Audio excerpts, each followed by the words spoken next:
ആ വിശിക്കന്ത വരുന്നുണ്ടല്ലോ. ഇയാൾക്ക് വേറെ പണിയൊന്നുമില്ല. നേരം വെളുത്ത വീട് വീടാന്തരം കയറി ഇറങ്ങലാണ് ഇയാളുടെ ഒരു പണി. റോസിന്റെ വീട്ടിൽ പോയ ഗ്ലാസ് കട്ടൻ ചായ കിട്ടും. ഇത് കഴിഞ്ഞാൽ മാനുവിന്റെ കൂടെയും കയറാം. അത് കഴിഞ്ഞ് നിഷാദിന്റെ കൂടെയും കയറാം. ആ പത്രോസേ,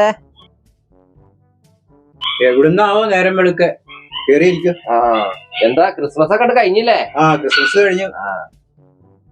എന്താ വിശേഷിച്ചൊന്നും ഇല്ലല്ലോ. പ്രത്യേകിച്ചൊന്നും ഇല്ല പത്രോസേ.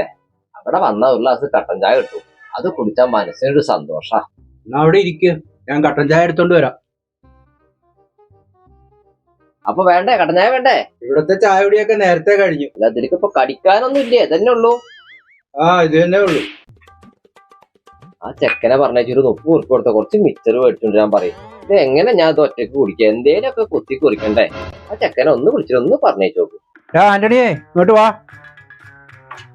എന്താ പച്ചാ? ഈ 40 റുപ്യക്ക് മിച്ചർ വാങ്ങിച്ചോണ്ടോ. ചായയോടി കഴിഞ്ഞു. മിച്ചർ മേടിക്കാൻ പോയ ആളെയും കാണാഞ്ഞോ.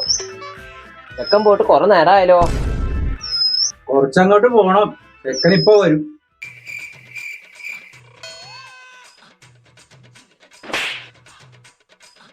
എന്താണിപ്പോ ചെക്കൻ കാട്ടിയത്?